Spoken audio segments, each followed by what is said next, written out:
Hak asasi manusia, sebuah frasa yang megah di atas kertas, namun seringkali rapuh di dunia nyata. Ketika dunia meneriakan kebebasan, di belahan bumi lain, hak paling dasar yaitu hak untuk hidup direnggut paksa.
Ini bukan sekedar konflik wilayah.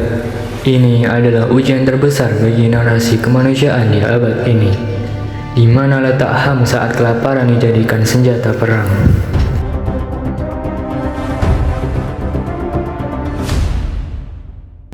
Halo Stalkers, selamat pagi, selamat siang, selamat sore, selamat malam. Di sini kita akan melaksanakan podcast Stalking. Dan di podcast Stalking ini kita akan bahas suatu isu nih yang lagi hangat diperbincangkan dan kayaknya perlu kita diskusikan deh.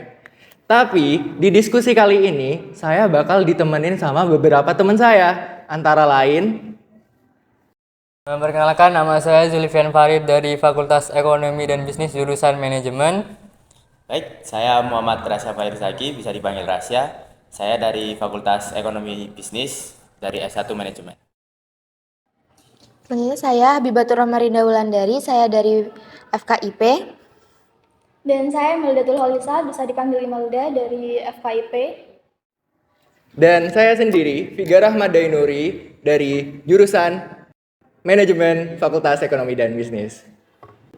Nah, di sini kita bakal mulai bahas nih tentang topiknya. Nah, topik yang ingin saya angkat yakni tentang HAM, demokrasi, dan juga pandangan Islam tentang hal ini. Nah, teman-teman di sini pasti udah tahu dong tentang peristiwa-peristiwa yang marak terjadi hari ini. Contohnya itu seperti di Palestina. Kita kan tahu kalau Palestina lagi digenosida oleh suatu negara. Mereka dibom, mereka dibunuh, mereka ditembaki. Dan itu menurut saya sangat menyalahi aturan HAM banget. Dan menurut teman-teman sendiri, kalau kita ngomongin hal ini, HAM itu dalam Islam seperti apa sih? Dan juga apakah Islam itu baru kenal HAM setelah Barat itu mendeklarasikan di tahun 1948? Mungkin dari Kak Zulfian pandangannya bagaimana? Jelas enggak ya, karena hak asasi manusia itu sudah ada sejak 14 abad yang lalu, yang dimana Allah memberikan hak asasi manusia ini ke semua negara, ke semua agama, yang dimana enggak ada yang boleh mengganggu hak manusia tersebut. Nah, betul juga. Nah, seperti contohnya kan ada Piagam Madinah, yang dimana itu kan Piagam Madinah itu kan dibuat oleh Rasulullah. Nah, dari situ tuh kita tuh dapat apa ya? Piagam Madinah itu merupakan salah satu konstitusi tertulis yang pertama kali ada di dunia. Yang dimana di dalamnya itu membahas tentang hak minoritas dan bagaimana kebebasan seseorang itu untuk memilih agamanya. Nah, penguatnya itu ada di surat Al-Maidah ayat 32 yang berbunyi, barang siapa membunuh seseorang bukan karena orang itu membunuh orang lain atau bukan karena berbuat kerusakan di bumi, maka seakan-akan dia telah membunuh semua manusia. Jadi artinya dalam Islam ini manusia itu sangat berharga bagi Islam. Jadi nyawanya manusia itu ibaratnya kayak paling berharga di bumi lah. Tapi menariknya gini tuh, konsepnya memang ideal, tapi dalam praktiknya seringkali negara-negara itu atau negara mayoritas yang penduduknya Muslim malah dituduh punya rapor merah oleh negara-negara oleh penegak HAM dan negara-negara Barat. Nah, rapor merah itu apa? Rapor merah itu ya kita bisa bahasa kasarnya seperti pembunuhan. Orang-orang Islam itu sering melakukan pembunuhan, menjadi teroris, dan kriminal-kriminal lainnya, begitu. Saya sih setuju sama pendapatnya Rasya. Itu ada jarak antara ajaran agama Islam itu sendiri dengan politik praktik lapangannya. Kadang orang-orang itu salah paham sama ajarannya. Itu kadang agama Islam itu kadang kurang adil dengan penerapannya. Malah yang disalahkan itu agamanya. Tetapi esensinya tuh aslinya tuh gak kayak gitu tuh. Ya. Bener sih. Dan ngomong-ngomong nih soal bias barat dan juga tentang HAM nyata, mari kita bahas lebih bedah lagi tentang isu Palestina versus Zionis. Nah, tadi kan di awal video kita udah lihat nih potongan dari video-video keadaan warga-warga Palestina. Dan sekarang agresi ini udah lewat dari sekadar perang militer, tapi juga masuk ke tadi genosida dan yang terselubung lewat kelaparan dan yang itu disengaja. Nah, menurut kalian itu dampak ketahanan pangan di sana itu gimana sih? Ini juga sih yang paling miris soal Gaza ya, Ga. Bantuan kemanusiaan di sana kan sudah diblokir, terus akses airnya juga susah, makanannya juga minim, lahan pertanian kan dihancurin kan. Nah, kalau warga sipil sampai dipaksa hidup kelaparan di sana, itu udah termasuk bukan sekedar konflik biasa lagi, tapi dalam hukum internasional juga udah dijelaskan kelaparan di sana itu digunakan sebagai senjata perang. Nah, itu udah termasuk pelanggaran yang sangat serius. Betul. Dan mirisnya juga yang menurut aku prihatin ya bagi aku tentang ibu yang menyusui dan anak-anak.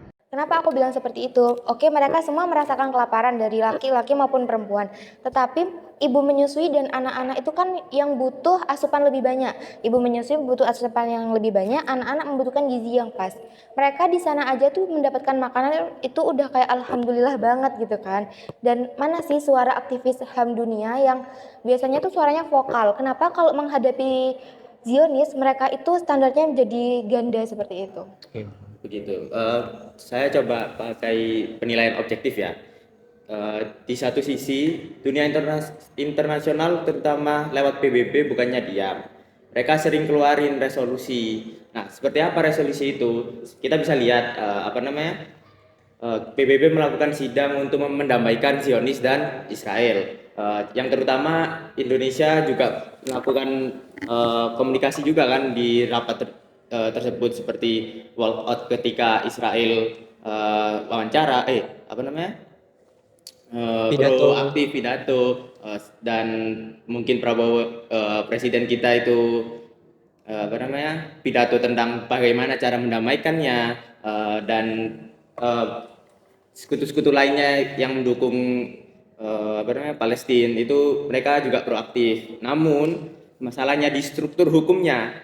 Hukum internasional kita itu cacat karena adanya hak veto dari negara sekutu Zionis. Jadi secara sistem hukum internasional itu impoten buat menghentikan itu. Jadi selayaknya hukum ini memang cacat. Kita nggak bisa langsung melihat ini salah itu salah, tidak, karena kita hidup dengan hukum, sehingga kalau hukum itu cacat ya harus salah satunya negara ini mempunyai kecacatan sehingga dapat tidak bisa terlalu dibandingkan sama yang Zionis, yang dimana sekutunya lebih banyak daripada sekutu Palestina itu tersendiri. Berarti emang banyak faktor ya. Ya. Nah, tadi kan udah dibahas dari perspektif hukum. Nah, kira-kira kalau dilihat dari perspektif Islam atau fikih nih, mungkin dari teman-teman ada yang tahu? Oh, mungkin Kak Izul yang dulunya siswa MAN, mungkin tahu gimana? Nah, kalau dalam fikih sendiri, perang ini kan dilarang ya. Apalagi Israel ini sampai membunuh anak kecil, ibu-ibu hamil, dan merusak lingkungan yang ada di Palestina. Yang dimana membuat Palestina ini gak bisa nanam padi, nanam jagung, dan nanam sayuran lah. Yang dimana akan membuat Palestina ini kekurangan makanan. Apalagi kan di Palestina sendiri ada blokade bantuan dari Israel, yang dimana Palestina jadi sulit mendapatkan makanannya. Betul. Tapi gini Zul, ada argumen pro kontra di luar sana. Sebagian analisis politik bilang blokade ketahanan pangan yang dilakukan Zionis atau Israel itu taktik militer buat melemahkan garis pertahanan lawan secara total. Jadi menurut mereka dalam perang yang disebut total war, yaitu blokade pangan, itu dianggap sah untuk mencari kemenangan gitu. Wow. Saya sih kurang setuju ya, Syah. Perang sebesar apapun tetap ada aturannya kan. Seperti ada aturan kemanusiaan yang nggak boleh dilanggar. Nah, itu juga kalau makanan sama air warga sipil sampai diputus terus diwajarkan demi strategi politiknya, bahaya juga kan. Itu juga bukan soal dukung pihak mana, tetapi juga kan kemanusiaan yang dasar-dasar aja, yang wajar aja gitu tuh. Betul, aku setuju. Jangan sampai kita nih kayak nggak empati ke Palestina. Karena apa? Karena bener nih sekarang korbannya cuma Palestina. Tapi gimana kalau seumpamanya negara itu kayak melegalkan kelaparan ini? Gimana nanti kalau negara-negara lain itu bakal diginiin juga kalau militernya tuh lebih lemah daripada mereka, seperti itu. Wah, diskusinya makin dalam nih ya kalau didengar-dengar. Dan dari sini kita sadar nih, kalau HAM dan demokrasi yang digaungkan global itu seringkali tebang pilih. Dan dalam Islam itu memberikan pandangan yang berbeda, yakni pandangan yang tegas untuk hak untuk hidup dan juga hak untuk memiliki pangan. Dan itu gak boleh diganggu-gugat oleh pihak manapun, meskipun itu negara yang sangat berkuasa. Nah, oleh karena itu teman-teman di rumah, tragedi Palestina ini bukan hanya tentang statistik angka korban atau urusan politik semata. Ini tentang hati nurani kita sebagai manusia. Kira-kira kita peduli atau tidak terhadap mereka yang sedang mengalami bencana. Dan saya, Figar Ahmad Dainuri, sebagai host podcast Stalking ini mengucapkan pamit undur diri. Wassalamualaikum warahmatullahi wabarakatuh. Sampai jumpa di podcast selanjutnya.